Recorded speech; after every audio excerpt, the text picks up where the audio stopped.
Hi everyone, welcome to our channel Bujji creation. ఎలా ఉన్నారు? అందరూ బాగున్నారా? అందరూ అగ్నిపరీక్ష 2 చూస్తున్నారా?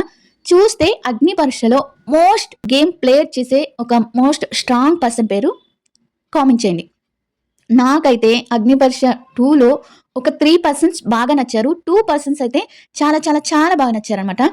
మిగతా నచ్చారా అంటే ఎవరికైనా బాగానే ఉంటారు. బట్ మనకి మనసుకి అబ్బా వీళ్ళు వస్తే బాగుంటుంది అని అనుకునే పర్సన్స్ మాత్రం ముగ్గురు. ఆ ముగ్గురులో ఇద్దరైతే ఎక్కువ అనమాట. వాళ్ళు ఎవరంటే రోహిత్, సృష్టి, రాజ్ కుమారి. వీళ్ళ ముగ్గురు ఆట చాలా అంటే తెలివిగా ఆడుతున్నారు, స్ట్రెంగ్త్ గా ఆడుతున్నారు. ఏదైనా తప్పు చేస్తే ఒప్పుకుంటున్నారు. జడ్జెస్ ఏమన్నా అన్నా దాన్ని నేర్చుకునే దానికి అంగీకరిస్తున్నారు అనమాట. అంటే నాది ఇది తప్పు, అది ఇదని మాట్లాడకుండా వాళ్ళు ఏదైనా ఒక పొరపాటు చేస్తే ఆ పొరపాటుని కూడా ఒప్పుకొని ఓకే నేర్చుకుంటాము అనే పాజిటివ్ వేలో ఉన్నారు. అలానే ఒక స్ట్రెంగ్త్, మేము ఏ గేమ్ ఇచ్చినా ఆడగలము, ఎలాంటి గేమ్ ఇచ్చినా ఆడగలము అని ఉంది. ఉన్నారు, అలానే ఉన్నారు. ఎలాంటి గేమ్ ఇచ్చినా ఆడతామని ఒక కసిలో ఉన్నారు. ఇంకొకటి ఏంటంటే మైండ్ గేమ్ కూడా ముగ్గురికి చాలా ఉంది. ముగ్గురికి చాలా చాలా చాలా మైండ్ గేమ్ ఉంది. ఇక మిగతా వాళ్ళు అంటారా, మిగతా వాళ్ళు కూడా బాగా ఆడుతున్నారు. బట్ ఒక పర్సన్ కి ఒక ఇద్దరు ముగ్గురు అంతే, ఇంకా అంతకన్నా ఏం నచ్చరు కదా. నాకైతే వీళ్ళు ముగ్గురు నచ్చారు. మీకు ఎవరు నచ్చారో కామెంట్ చేయండి. అసలుకి రోహిత్ కి ఎల్లో కార్డు ఎందుకు ఇచ్చారు? రోహిత్ బాగానే ఆడాడు కదా, స్ట్రాంగ్‌గా ఆడాడు, స్ట్రెంగ్త్ ఉపయోగించాడు, మైండ్ గేమ్ ఆడాడు. అంతా బానే ఉంది కదా. మరి రోహిత్‌కి యెల్లో కార్డ్ ఎందుకిచ్చారు? జడ్జెస్‌కి ఏమన్నా అయిందా? రోహిత్‌ని తొక్కేయాలని చూస్తున్నారా? జడ్జెస్ ఏమన్నా రోహిత్‌ని తొక్కాలని చూస్తున్నారా? అనంటే అటన్నిటికి క్లారిటీగా నేను ఈ వీడియోలో చెప్తాను. అండ్ రాజకుమారి ఏ కార్డు వాడి ఎలా అప్పీల్ చేసింది, ఎంత తెలివిగా తన కార్డును వాడుకుంది అనేది. అలానే సృష్టిలో కూడా అన్యాయం జరిగినా కూడా ఆ అన్యాయాన్ని పక్కన పెట్టేసి మళ్ళీ గేమ్‌ని పాజిటివ్‌గా తన ఎనర్జిటిక్‌గా ఆడి ప్లేయర్ అని అనిపించుకుంది. ఫస్ట్ తను ఎలా అనిపించుకుంది, ఏంటి అసలు గేమ్ ఏం జరిగింది, వీటన్నిటి గురించి మాట్లాడదాం. చాలా మంది ఊరికనే స్క్రీన్ స్పేస్ కోసం కనపడుతూ అంటే ఎలా అయినా అరవాలి, ఏదైనా గొడవ చేయాలి, ఇదే విధంగా అన్నట్టు కొంతమంది చేస్తున్నారు. వాళ్ళ గురించి కూడా చెప్దాం. అంటే అది పాజిటివ్ అనుకుంటున్నారు, మరి నెగిటివ్ వేలో వెళ్దాం అనుకుంటున్నారేమో. నెగిటివ్ వేలో వెళ్తే నెగిటివ్ గా అంటే మనం అరుస్తాము అది ఇది అన్నట్టుగా వెళ్దాం అనుకుంటున్నారేమో. బట్ చూద్దాం. కానీ బిగ్ బాస్ హౌస్ లోకి వెళ్ళేది మాత్రం 7 or 6 మెంబర్స్. 10 అన్నారు కానీ 10 మెంబర్స్ కాదు, 7 or 6 మెంబర్స్ వెళ్తున్నారట. నాకు తెలిసి 6 అన్నారు, మరి 7 కూడా నాకు తెలియదు. 6 మెంబర్స్ వెళ్తారు. 7 ఏమన్నా వైల్డ్ కార్డ్ ఎంట్రీలో వెళ్తారేమో తెలీదు. బట్ ఫస్ట్ అయితే 6 మెంబర్స్ ఈజ్ కన్ఫర్మ్. ఆ 6 మెంబర్స్ లో నేను అనుకునే వాళ్ళు ఎవరంటే రోహిత్, సృష్టి, రాజకుమారి, మిథిలేష్, తేజ అండ్ అమన్. వీళ్ళు 6 మంది వెళ్తారు అని నేను అనుకుంటున్నాను. మిగతా వాళ్ళకి నో ఛాన్సెస్. మేబీ చాలా చాలా చాలా వీళ్ళలో ఇంకా బాగా ఆడేవాళ్ళు ఎవరైనా ఉంటే వాళ్ళు ఏమన్నా వైల్డ్ కార్డ్ ఎంట్రీ ద్వారా ఏమన్నా పంపిస్తారేమో.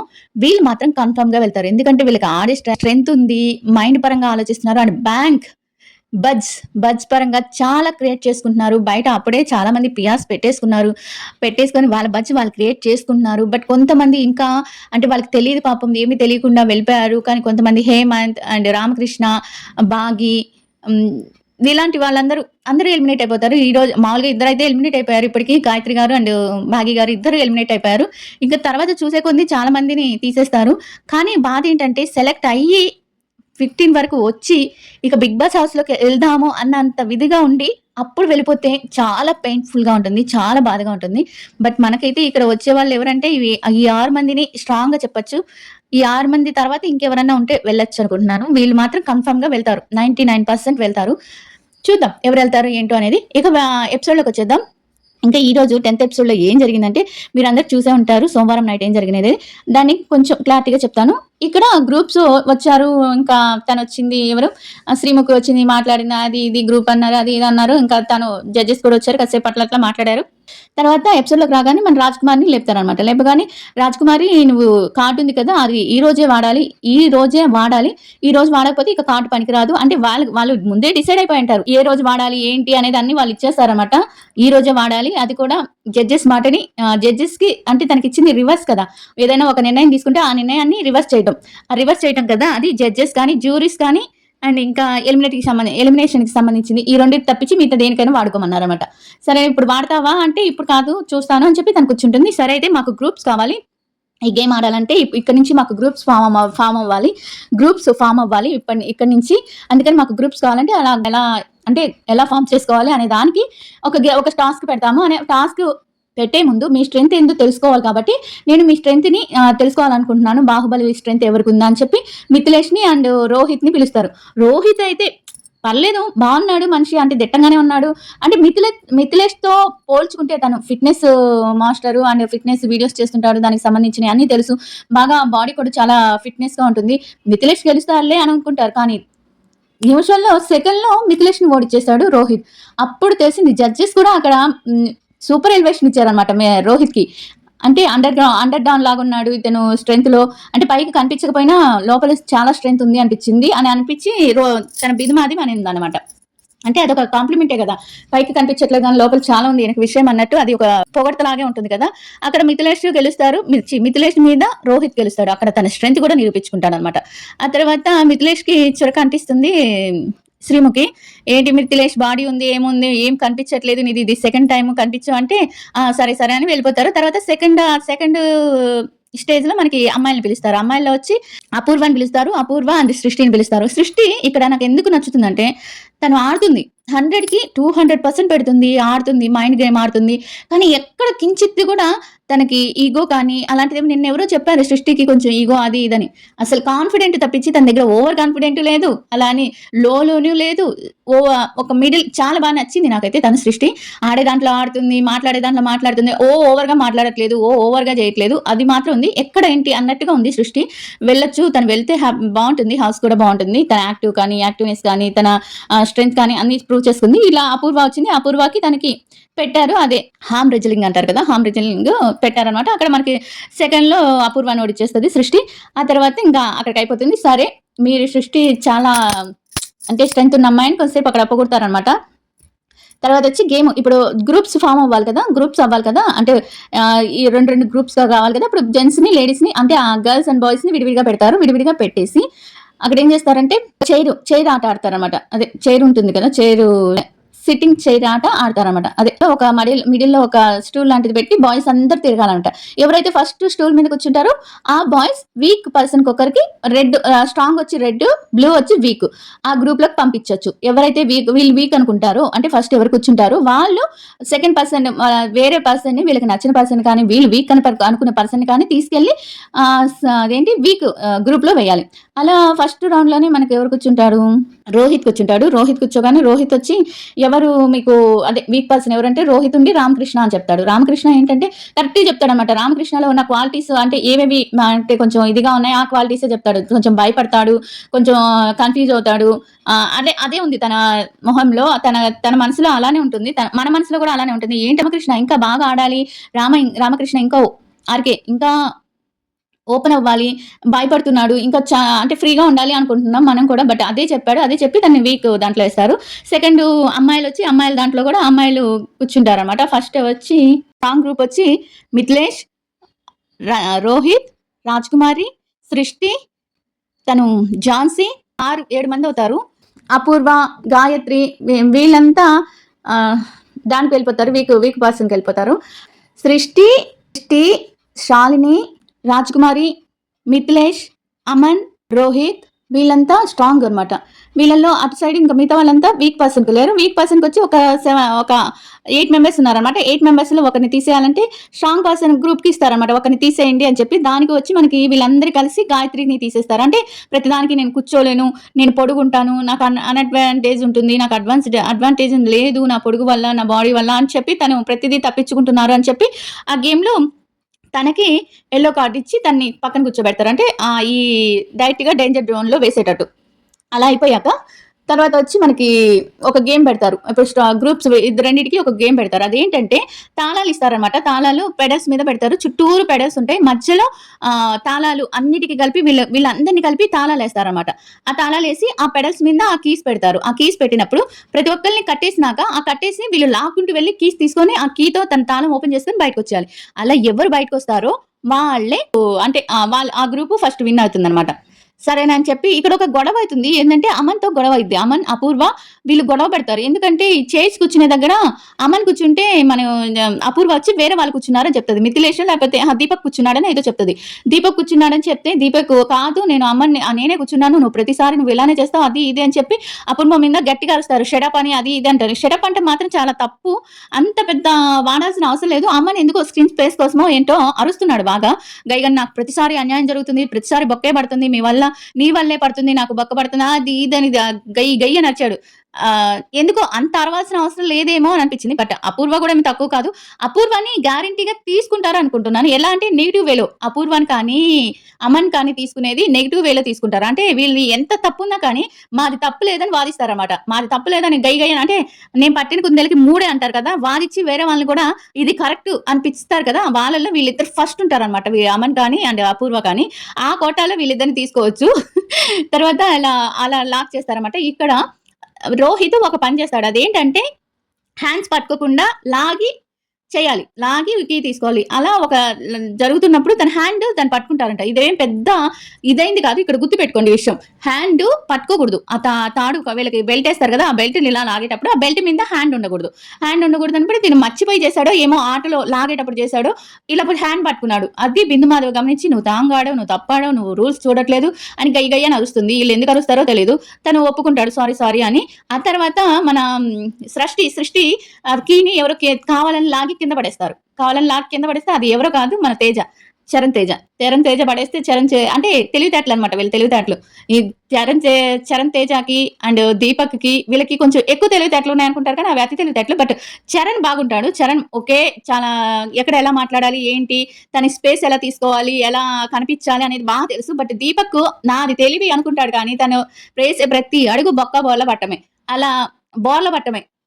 ప్రతి అడుగు బోర్ల పట్టమే తప్పించి అక్కడ ఏమి ఉండదనమాట. అలానే తన ఆపోజిట్ టీం కోసం ఒక వేసాడు. ఈ టీంలోకి వస్తే నాకు రంజిత్ అండ్ అమన్ వీళ్ళంతా పోటీ ఉంటారు. నేను ఆపోజిట్ టీంకి వెళ్తే నాకు ఎవరు పోటీ ఉండరు అని చెప్పి ఒక గేమ్ ప్లే చేశాడు. చెత్త గేమ్ ప్లేన్ అది. అంటే ఎదుర్కోవటం చేతగాక వేరే దాంట్లోకి వెళ్దాం, కలిసి ఆటం చేతగాక వేరే దాంట్లోకి వెళ్తే వాళ్ళని గెలుచుకోవచ్చు, వాళ్ళని ఓడిపోయచ్చు. ఇలా ఏంటో నాకు నచ్చలేదు. అక్కడ కొంచెం అతి తెలివిగా ఆలోచించాడు, కన్నింగ్గా ఆలోచించాడు. ఫస్ట్ నుంచి తను అలానే ఆలోచిస్తున్నాడు. కన్నింగ్ గానీ జుట్టు దగ్గర నుంచి కానీ జుట్టు ఇష్టం ఉంటే నాకు మీసం గెడ్డం ఇష్టం అని చెప్పడం కానీ, ఇంకో దగ్గరకు వచ్చి గేమ్ ఆడేటప్పుడు నేను నిజాయితీగా ఆడానని చెప్పడం కానీ ఎందుకో కొంచెం కన్నింగ్గా అనిపిస్తున్నాడు. దీపక్ని తీసుకోవటం కొంచెం కష్టమే అనిపిస్తుంది నాకైతే. మరి వీళ్ళ మైండ్ సెట్ ఎలా ఉంటుందో, ఇలాగే కదా మనకు కావాల్సింది అనుకుంటారో ఏం చేస్తారు. అలా అక్కడ వీళ్ళిద్దరిది సృష్టి ఆ తాళం తీసుకొని తాళం ఇక్కడ పెడల మీద పెట్టనా అంటే ఓకే పెట్టండి, మళ్ళీ నేను తీసుకుంటాను తీసుకుంటాను అని చెప్తుంది అనమాట. ఇక్కడ సృష్టి అందరికి నచ్చిద్ది. అలా రోహిత్ తను చెయ్యని తప్పుకి అంటే ఏదో సహజంగా ఆడేటప్పుడు చెయ్యిట్లా మనకే పడుతుంది, చెయ్యిట్లా వేసేస్తాం కదా, దానికి అక్కడ కొంచెం తింటాడనమాట, తిట్లు తింటాడు. అలా మొత్తం గేమ్ ఆడేటప్పటికి మనకి స్ట్రాంగ్ టీమే గెలుస్తుంది. స్ట్రాంగ్ టీం గెలిచేటప్పటికి తర్వాత స్ట్రాంగ్ టీం గెలుస్తుంది, ఎల్లో టీమ్ వీక్ టీం ఓడిపోద్ది. ఆ టీంలో పేరులోనే ఉంది కదా స్ట్రాంగ్ టీము వీక్ టీం అని. టీంలో ఉండే వాళ్ళంతా స్ట్రాంగ్ పర్సన్సే. రంజిత్, మిథిలేష్, అమన్, ఇంకా రాజకుమారి, సృష్టి, ఇట్లా అందరూ స్ట్రాంగ్ పర్సన్సే ఉన్నారు కాబట్టి జ్యోతి, ఝాన్సీ ఇలా అందరూ స్ట్రాంగ్ పర్సన్స్ ఉన్నారు. అండ్ తెలివిగా కూడా ఆలోచించారు. వాళ్ళు వేసిన తెలివి గేమ్ ప్లానింగ్ వేసి గెలిచారనమాట. ఆ తర్వాత వాళ్ళు గెలిచినందుకు శ్రీముఖి పిలుస్తుంది. లీడర్ గా మన రోహిత్ ఉంటాడు కాబట్టి లీడర్ని పిలుస్తుంది. ఏమన్నా స్ట్రాటజీ ప్లే చేస్తావా అని అంటే అవును, ఇలా పెట్టుకున్నాము, ఇటు చివర అటు చివర మిథిలేష్ నేను అమన్ ఉన్నాము, మధ్యలో గాయత్రి సృష్టిని పెట్టాము, దానికి అలా స్ట్రాటజీ వేసుకుంటేనే గెలిచాము అని చెప్పగానే ఓకే గుడ్ అని చెప్పగానే తర్వాత అయితే ఇప్పుడు ఓటు అపీల్ కోసం నువ్వు వస్తావా లేకపోతే ఇంకెవరైనా పంపిస్తావా అంటే లేదు మా టీంలో మాకు బాగా చేతునిచ్చి బాగా మమ్మల్ని పైకి లాక్కొచ్చింది సృష్టికి ఇస్తాను నేను అని చెప్పగానే సృష్టి ఒప్పుకుంటది. ఆ తర్వాత రాజకుమార్ని అడుగుతారు. రాజకుమారి ఇప్పటికైనా నువ్వు వాడతావా లేదా నీ కార్డు అంటే నేను ఇప్పుడు వాడతాను, ఎవరినైతే పంపిస్తారో వాళ్ళు ఎవరైతే ఓటు అప్పీల్ చేసుకుంటారో ఆ ఓటీపీని నేను తీసుకుంటాను అని చెప్పగానే అందరు కొంచెం అక్కడ క్లాప్స్ కొడతారు, అది చేస్తారన్నమాట. సరేనని చెప్పి తీసుకో, అమ్మో చాలా మాస్టర్ ప్లాన్ వేసావి అంటే ఫస్ట్ అప్పీల్ నేనే చెయ్యాలి అన్నంత ఇదిగా చెప్తుంది అనమాట. ఎందుకో రాజకుమారికి కొంచెం ఓవర్ కాన్ఫిడెంట్ అవుతుందేమో అనిపిస్తుంది. చూద్దాం, పోయే కొంది చూద్దాం. తర్వాత ఇంకా తను కార్డు ఇచ్చి తను ఓట్ అప్పీల్ చేసుకుంటుంది. ఓట్ అప్పీల్ చేసుకున్నాక మళ్ళీ జడ్జెస్ మోస్ట్ వాల్యుబుల్ ప్లేయర్ చేయాలి కదా, ఆ ప్లేయర్ కింద మన సృష్టిని తీసుకుంటారు. సృష్టి కూడా ఓట్ అప్పీల్ చేస్తుంది. ఇక్కడ సృష్టి, రోహిత్, మిథిలేష్ వీళ్ళు కొంచెం బాగా పేరు అంటే ఇప్పుడు ఓటింగ్ లో కూడా రోహిత్ దూసిపోతున్నాడు. ఓటింగ్ కానీ అమను, రోహిత్, చరణ్, మిథిలేష్, రాజకుమారి వీళ్ళైతే మంచిగా ఒక తర్వాత ఒకరు నేనా ఫస్ట్ అన్నట్టున్నారు. వీళ్ళలో ఎక్కువ పర్సెంటేజ్ ఓట్లు వేస్తుంది మటుకు రోహిత్కి వేస్తున్నారు. అంటే తను తెలివి కానీ తను చూడడానికి ఏమో ఇన్నోసెంట్ గా అబ్బాయికి ఏం తెలియదేమో అన్నట్టు ఉన్నాడు. బట్ ఆటలోకి ఒక్కసారి ఆటలోకి దిగాడంటే అది స్ట్రెంత్ గేమ్ కానీ మెంటల్ గేమ్ కానీ ఏ గేమ్ అయినా ఇచ్చి పడేస్తున్నాడు అంతే, అంత బాగా ఇస్తున్నాడు. ఇట్లా తనకి సృష్టికి ఇస్తారు. సృష్టికి ఇచ్చేసినాక సృష్టి తను ఓట్ అపీల్ చేసుకుంటది. తర్వాత ఇంకా వీక్ పర్సన్ ఎవరు అంటే జడ్జెస్ యెల్లో కార్డ్ ఇవ్వాలి కదా! వాళ్ళంతా కలిసి ఒక యెల్లో కార్డు గాయత్రికిచ్చారు. తర్వాత యెల్లో కార్డ్ ఇవ్వాలి కదా!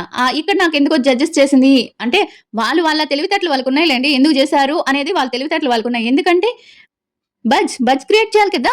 బజ్ క్రియేట్ చేయాలి. ఈ ఎపిసోడ్ దీని మీద ఇంట్రెస్ట్ రావాలి. 'అగ్నిపరీక్ష 2' మీద ఇంట్రెస్ట్ రావాలి. చూడాలి. ఇప్పుడు ఎవరికైతే మంచి వోటింగ్ బ్యాంక్ ఉందో, మంచి బజ్ ఉందో, బయట ఎవరికి ఎక్కువ సపోర్ట్ చేస్తున్నారు అనేది వీళ్ళకి తెలిసిపోతుంది. 'అగ్నిపరీక్ష'కి రాగానే తెలుస్తుంది కదా! ఆ పర్సన్ ఇరికిస్తే ఇంకా సింపతి గాని, లేకపోతే కోపంతో కానీ ఆ పర్సన్‌కి ఓట్లు పెరుగుతాయి. వీళ్ళ దే అగ్నిపక్షికి బజ్ పెరుగుతుంది. అలా అనుకోని ఆయన చేసి అది తప్పు కాదని వాళ్ళకి తెలుసు. అదేదో కావాలని చేయలేదు. ఊరికనే అలా చేయబడింది అనేది వాళ్ళకి తెలుసు. బట్ తనకి యెల్లో కార్డ్ ఇచ్చారు రోహిత్‌కి. తనకి అసలు యెల్లో కార్డ్ అనేదే రాకూడదు. ఇంకా ఇంకొకటేంటంటే రేపు ఇద్దరు యెల్లో కార్డ్స్‌లో ఉన్నారు కాబట్టి రోహిత్ అండ్ గాయత్రి ఇద్దరు యెల్లో కార్డ్స్‌లో ఉన్నారు కాబట్టి గాయత్రినే ఎలా అయినా గాయత్రినే ఎలిమినేట్ అవుద్ది. ఎందుకంటే ఇంకో పర్సన్ వీక్ పర్సన్ పెట్టారంటే వీళ్ళిద్దరిని ఎవరిని ఎలిమినేట్ చేయాలి అనేది చాలా కష్టమైతుంది కదా! ఇప్పుడు ఇద్దరు వీక్ పర్సన్‌లు పెట్టారనుకోండి. యెల్లో కార్డ్ ఇద్దరికి ఇచ్చారండి వీక్ పర్సన్‌లు. ఈ ఇద్దరు వీక్ పర్సన్‌లో ఎవరో మళ్ళీ ఇంకో వీక్ పర్సనే ఉంటారు. అలా కాకుండా ఒక స్ట్రాంగ్ పర్సన్‌ని, ఒక వీక్ పర్సన్‌ని పెట్టారంటే స్ట్రాంగ్ పర్సన్ ఉండిపోతారు. వీక్ పర్సన్ వెళ్ళిపోతాడు. ఆ విధంగా కూడా వీళ్ళకి లాభమే కదా! అందుకని యెల్లో కార్డ్ ఇంత ఆలోచించి బయట బయట కూడా అగ్నిపరీక్షకి బాగా ఇంకా రావాలి అంటే ఇది చూడు అమ్మో! రోహిత్‌కి ఇచ్చారా? ఏం అబ్బాయికి ఇవ్వటం? అబ్బాయి ఎంత బాగా ఆడతాడు కదా! అంత మంచిగా ఆడుతున్నాడు. స్ట్రెంగ్త్‌గా ఆడుతున్నాడు. ఎందుకు ఆ అబ్బాయికి ఇచ్చాడని ఇంట్రెస్ట్ పెరుగుతుందన్నమాట. చెత్తోళ్ళు అది ఇదని ఇంట్రెస్ట్ ఇప్పుడు మొన్న బాలు విషయంలో ఉప్పల్ బాలు విషయంలో ఎలా జరిగింది? అసలు ఆ ఉప్పల్ బాల విషయం జరక్కముందు 'అగ్నిపరీక్ష 2' చూసేవాడే దేకేవాడే అంటలా అసలు చూసేవాడే ఏంటి ఈసారి 'అగ్నిపరీక్ష' ఇంత కిందకి వెళ్ళిపోతుంది అని అనుకునే టైంలో బాలు విషయం వచ్చింది. ఉప్పల్ బాలు విషయం ఎప్పుడైతే జరిగిందో ప్రతి ఒక్కరు ఉప్పల్ బాలు వీడియోస్ పెట్టడం గాని, అది గాని, ఇది గాని లేకపోతే ఉప్పల్ బాలుని ఇక్కడ రిజెక్ట్ చేసి మళ్ళీ తీసుకెళ్ళి ఇదేంటి వైల్డ్ కార్డ్ ఎంట్రీ ద్వారా రమ్మని రిక్వెస్ట్ చేయడం ఏంటి? బాలు నేను రానని చెప్పాడు తప్పించి రానన్నాడంట కానీ వైల్డ్ కార్డ్ ద్వారా రమ్మన్నారు కదా! అంటే తన క్రేజ్‌ని ఇక్కడ ఉపయోగించారు. దేనికి? 'అగ్నిపరీక్ష' ఇంప్రూవ్ అవ్వడానికి. అదనమాట. తెలివితేటలు మామూలుగా లేవు గదా! తెలివితేటలు. ఇక్కడ ఇంకోటేంటంటే గోల్డ్ డ్రాప్స్ వాళ్ళు ఇద్దరిని కంపెనీ వాళ్ళు ఇద్దరినో ముగ్గురినో పంపించారు. మీరు అంటున్నారు కదా! సిల్వర్ గోల్డ్ డ్రాప్ అయింది, గోల్డ్ డ్రాప్ అయిందనేది వాళ్ళ కంపెనీ ద్వారా ఒక ఇద్దరు పర్సన్‌ని పంపించారు. ఆ పర్సన్ నేమ్స్ ఎందుకులేండి అంటే ఇద్దరు మంచి పెద్ద పర్సన్సే. అది సృష్టి కానీ, మిథిలేష్ కానీ వీళ్ళంతా గోల్డ్ డ్రాప్ ద్వారా వచ్చినోళ్ళనమాట. ఆ కంపెనీ ద్వారా స్పాన్సర్ చేసిన వాళ్ళు. అందుకని వాళ్ళు తప్పనిసరిగా ఉంటారు. ఎందుకంటే స్పాన్సర్స్ చేస్తున్నారు కదా! మనాళ్ళకి స్పాన్సర్స్ ముఖ్యం కదా! అందుకని ఆ విధంగా కూడా వాళ్ళుండొచ్చు. ఆ విధంగా కూడా వాళ్ళని కన్ఫర్మ్ చేయొచ్చు. అలా వీళ్ళుంటారు. ఇలా జరిగింది. యెల్లో కార్డ్ ఇస్తారు. రోహిత్ పాజిటివ్‌గానే తీసుకుంటారు. నేను నేర్చుకుంటానండి అని చెప్తాడు. నవదీప్ ఒకటే అంటాడు. వచ్చే సెలబ్రిటీలకి చొక్కలేయక బీ కేర్‌ఫుల్ అన్నట్టు వార్నింగ్ ఇస్తారన్నమాట. అంత కసిగా ఉన్నారు. నిజంగా అంత కసిగా ఉన్నారు వీళ్ళైతే. ఈసారి వచ్చినోళ్ళు మామూలు పవర్ లేదు. మామూలుగా లేరసలకి. బిగ్ బాస్‌లో రఫ్ ఆడిస్తది బిగ్ బాస్ అనుకుంటున్నాను నేను. అంటే అగ్నిపరీక్ష కూడా ఇంత హిట్ అయింది కాబట్టి బిగ్ బాస్ కూడా హిట్ అవుతుంది. కొన్ని సార్లు ఎందుకనో కొంచెం క్లమ్జీగా ఏంటోగా అనిపిస్తది. కొన్నిసార్లు బావుంటుంది. ఇప్పుడు 'భాగి' గారు కూడా ఎలిమినేట్ అయిపోయారు కదా! గాయత్రి ఎలిమినేట్ అయిపోయింది. 'భాగి' గారు కూడా ఎలిమినేట్ అయ్యారు. ఇప్పుడు 'భాగి' గారిని తీసుకోవాలంటే తీసుకోవచ్చు. కానీ బట్ వాళ్ళు తీసుకోరు. ఎందుకంటే ఒక మ్యారేజ్ అయిన వుమెన్ కేటగిరీలో ఆ రాజకుమార్‌ని ఆల్రెడీ తీసేసుకున్నారు. కాబట్టి ఇక 'భాగి' గారు ఉండరు. ఎవరైనా సరే ఇంక పెళ్ళైన కేటగిరీలో ఆహ్, రా రా రాజకుమారిని తీసుకున్నారు కాబట్టి ఇంకా ఆ కేటగిరీకి వాళ్ళకి అవసరం లేదు. ఇక పెళ్ళైన వాళ్ళని తీసుకోరు. ఒక ఆమె ఉంటే చాలని చెప్పి అది కాకుండా మనకి సెలబ్రిటీలో కూడా వస్తారు కాబట్టి పెళ్ళైన మ్యారేజ్ అయిన వాళ్ళలో ఒకరిద్దరు వస్తారు కాబట్టి వాళ్ళకి పోటీగా రాజకుమారి ఉంటుంది కాబట్టి ఇంకా వేరే పర్సన్ తీసుకోరని నేను అనుకుంటున్నాను. అందుకనే దాన్ని ఎలిమినేట్ చేశారు భాగిని అనుకుంటున్నాను. భాగి పాపం హెయిర్ ఇచ్చింది, బాగా ఆడింది, తనకు వచ్చిన టాస్క్ తను ఆడింది. ఏదో చిన్న గేమ్‌తో ఓడిపోయిందంట. దాన్ని ఆమెని ఎలిమినేట్ చేశారు. ఇక నెక్స్ట్ పర్సన్స్ కూడా నేను చెప్తున్నాను కదా! చాలా మంది వెళ్ళిపోతారు. మనం ఎక్స్‌పెక్ట్ చేయని పర్సన్స్ కూడా వెళ్ళిపోతారు. అదండి సంగతి. మీరేమనుకుంటున్నారు? మీకు ఇష్టమైన కంటెస్టెంట్స్ ఎవరో కామెంట్ చేసి చెప్పండి. మీకు సృష్టి నచ్చిందా? లేకపోతే వీళ్ళ ముగ్గురులో రాజకుమారి అని సృష్టి, రోహిత్ వీళ్ళ ముగ్గురులో ఎవరు ఎక్కువ తెలియగల వాళ్ళో కామెంట్ చేసి చెప్పండి. ఇక వీడియో నచ్చితే లైక్ చేయండి, సబ్స్క్రైబ్ చేయడం మర్చిపోవద్దు. Bye everyone.